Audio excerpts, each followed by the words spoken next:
Today, we're diving into something that I know is a source of major frustration for so many people. We're calling it the visceral fat and yoga paradox. So picture this. You are doing everything right. Or so you think. You're on your mat consistently, you meditate, you feel calmer, more centered than you have in years. But then you step on the scale, or you check your BMI, and nothing. The numbers just will not budge. It is maddening, right? It feels like you're missing some huge, secret piece of the puzzle. So what on earth is going wrong here? Well, here's the good news. I promise your efforts are not being wasted. Not at all. The issue isn't with the yoga or the meditation itself, it's with our expectations. It really all boils down to a fundamental misunderstanding of what these powerful practices are actually designed to do. Okay, so first, let's get super clear on what yoga and meditation are truly for. Think of them as masters of the mind, not necessarily masters of metabolism. I mean, what they do is incredible. They are phenomenal for crushing stress, getting you better quality sleep, and of course, increasing your flexibility. They work wonders on regulating your nervous system, which helps lower cortisol, that main stress hormone. And yeah, lowering cortisol can indirectly help with fat loss, but that word, indirectly, that's the key to this whole puzzle. This really lays it all out, doesn't it? Yoga and meditation, they are elite, world-class tools for mental optimization. They provide this amazing, low-intensity stimulation that just calms your entire system. But what they are not are powerful tools for metabolic optimization. They just aren't high-calorie burning activities. Okay, so now let's introduce the real villain in this story. We're not just talking about the fat you can pinch. We're talking about something called visceral fat. And trust me, it's a much, much more stubborn enemy. So what is this stuff exactly? Well, visceral fat is the deep fat. It's stored way down in your abdominal cavity, literally wrapped around your vital organs like your liver and your intestines. And because of where it is and what it does, it's a completely different beast. It just doesn't respond to the same signals as the regular fat under your skin. Now, here's the tricky part. Visceral fat absolutely thrives on chronic stress and poor sleep, two things your yoga practice is helping with. But it also thrives on an excess of calories, a lack of high-intensity movement, and insulin resistance. So you can be the most zen person on the block, but if those other factors are still in play, that visceral fat has every reason to hang around. And this is the absolute heart of the paradox. You've done the work, you feel fantastic, calm, centered, mentally clear, but because the metabolic and the energy balance side of the equation hasn't been addressed, that fat just has no reason to go anywhere. This is probably my favorite way to think about it.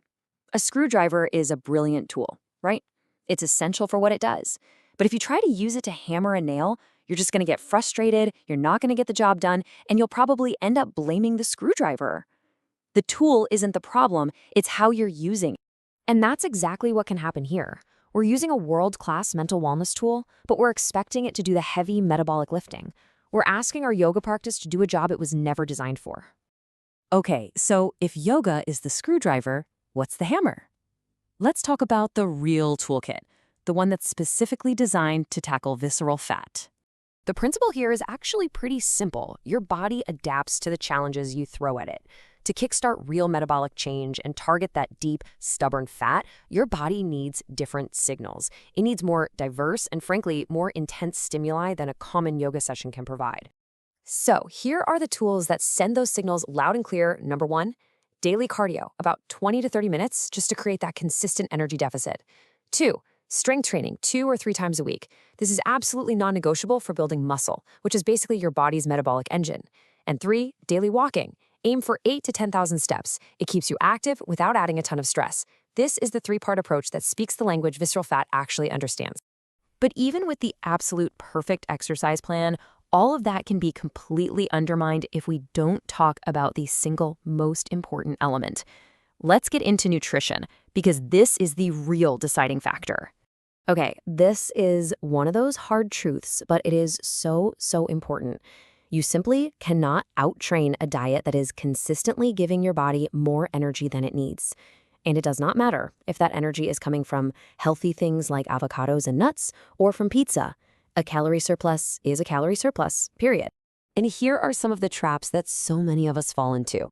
We think because a food is healthy, we can eat as much as we want. But things like nuts, seeds, fruits, olive oil, They're fantastic for you, but they are incredibly calorie dense. Also, eating huge meals right before bed can be a problem, and a huge one, not eating enough protein. If you do that, you risk losing precious muscle as you lose weight, and that just grinds your metabolism to a halt. And this really reframes the whole problem, doesn't it? A high BMI, especially when you feel like you're doing the right things, might not just mean you're overweight. It can often be a sign of poor body composition, meaning low muscle mass combined with high visceral fat. And that's a metabolic red flag that the number on the scale just doesn't show you. So where do we go from here? It's time to stop thinking about these things in isolation and start building a new, integrated strategy that actually works. You know, this simple chart basically sums up everything we've talked about. If your goal is mental clarity and calm, your number one tool is yoga and meditation. Awesome. But if your goal is to reduce visceral fat and lower your BMI, your primary tools have got to be higher intensity exercise and a calorie-controlled diet. It's about using the right tool for the right job. And I really want to be crystal clear here. This is not about telling you to abandon your yoga mat. Absolutely not. Your practice is an amazing foundation for your mental wellness. This is all about honoring that practice by adding the missing pieces to your wellness puzzle. They all work together. One doesn't replace the other. And that leaves us with one final, really important question for you to think about. Looking at your own routine through this new lens, where's the bottleneck? Is it a lack of real cardio? Is it not enough strength training?